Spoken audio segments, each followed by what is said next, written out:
আপনি কি কখনো ভেবেছেন কেন মা কামাখ্যাকে তন্ত্রের অধিষ্ঠাত্রী বলা হয়? আপনি কি কখনো কল্পনা করেছেন সেই স্থানটির কথা, যেখানে নেই কোনো মূর্তি, নেই কোনো আরতি, তবুও সেখানে ব্রহ্মাণ্ডের গুঞ্জন যেন জীবন্ত হয়ে ওঠে? এই মন্দিরই মা কামাখ্যার, যেখানে দেবীর উপাসনা চোখ দিয়ে নয়, আত্মা দিয়ে করা হয়, যেখানে সৃষ্টি শক্তি এক শিলারূপে জাগ্রত। এখানে দেবী কেবল আশীর্বাদই দেন না, বরং সীমা লঙ্ঘন হলে শাস্তিও দেন। একবার এক পরম ভক্ত মাতার লীলা সীমা অতিক্রম করে ফেলেছিল এবং দেবীর ক্রোধের শিকার হয়। জন্ম নেয় এক অভিশাপ, যা আজও নরনারায়ণ বংশের ওপর প্রভাব ফেলে। কামাখ্যা শুধু একজন দেবী নন, তিনি ইচ্ছা, শক্তি এবং চেতনার উৎস। এই সেই স্থান যেখানে সতীর সবচেয়ে গৃহ অঙ্গ পতিত হয়েছিল এবং সেখানেই প্রতিষ্ঠিত হয় তান্ত্রিক সাধনার শ্রেষ্ঠ কেন্দ্র। হাজার হাজার সাধক, আঘরি, যোগী এখানে আসেন মোক্ষ, সিদ্ধি বা শুধুই এক ঝলক পাওয়ার আশায়। চলুন জানি সেই গভীর রহস্য। একবার দেবতারা চরম বিপদে পড়লেন। অত্যাচারে তারা দিশেহারা। শিব তখন তপস্যায় লীন, কোনো উপায় নাই।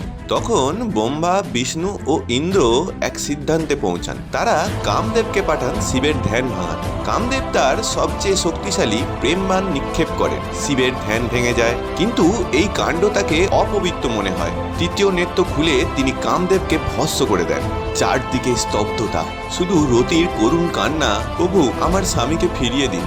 শিব তার এই নির্ভেজাল প্রেমে সাড়া দেন, বলেন কামদেব আবার জন্ম নেবেন, তবে এবার অনঙ্গ রূপে, অর্থাৎ শরীরহীন। কিন্তু এই নতুন কামদেবের প্রভাব ছিল আর শুধু প্রেম নয়, এতে যুক্ত হয়েছিল ভোগ, মোহ, লোভ। এই শক্তি সৃষ্টির বদলে বন্ধনের কারণ হয়ে দাঁড়ায়। তখন শিব সিদ্ধান্ত নেন এই কাম শক্তিকে রূপান্তর করতে হবে। বিশ্বকর্মা ও রতির সাহায্যে স্থাপিত হয় এক পবিত্র শক্তিপীঠ কামাখ্যা।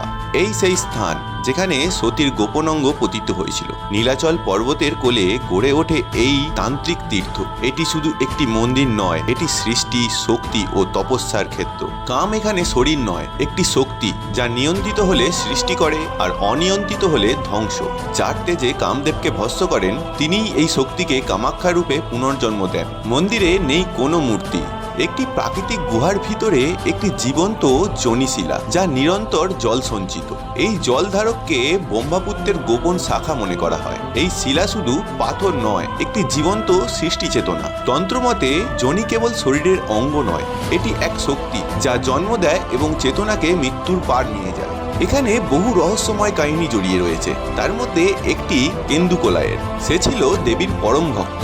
রাত্রিতে যখন মন্দিরে দরজা বন্ধ হতো, তখন মা নগ্ন রূপে নৃত্য করতেন। কেন্দুকলায় চোখে কাপড় বেঁধে তন্ত্র পাঠ করতেন, যাতে মায়ের মর্যাদা অক্ষুণ্ণ থাকে। একবার এক মা মৃত কন্যাকে নিয়ে এলো। ভক্তির তাগিদে কেন্দুকলাই দেবীর কাছে কন্যাটিকে জীবিত করার জন্য প্রার্থনা করেন। দেবী সাড়া দেন, মৃত কন্যা জীবিত হয়। এই অলৌকিক ঘটনায় রাজা নরনারায়ণ স্বয়ং মাতার দর্শন চান, তবে গোপনে।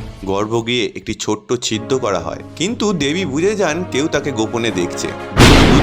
রাজা তৎক্ষণাৎ ভস্ম হয়ে যান। কেন্দুকলাইকেও দোষী মনে করা হয়। দেবী শাপ দেন, নরনারায়ণ বংশের কোনো পুরুষ এই স্থানে পদার্পণ করতে পারবে না। আজও তারা চোখে কাপড় বেঁধে বা ছত্র নিয়ে মন্দির অতিক্রম করেন। এই কাহিনী কেবল শক্তির নয়, ভক্তি, সীমা ও আত্মচেতনার এক বার্তা। মা কামাখ্যা প্রেম, ভক্তি ও সংযমের এক জীবন্ত শক্তি। এই মন্দির শুধু স্থাপত্য নয়, এটি চেতনার এক কেন্দ্র। আপনার কি মত? এই কাহিনী আপনাকে কেমন অনুভূতি দিল? নিচে কমেন্ট করে জানাবেন। আর যদি এই ভিডিও জ্ঞান, অনুভব ও চেতনার আলো জ্বালাতে পারে, তবে লাইক করুন, শেয়ার করুন এবং চ্যানেলটিকে সাবস্ক্রাইব করতে ভুলবেন না। আপনার সাথে আমাদের শক্তি। জয় মা কামাখ্যা। ধন্যবাদ।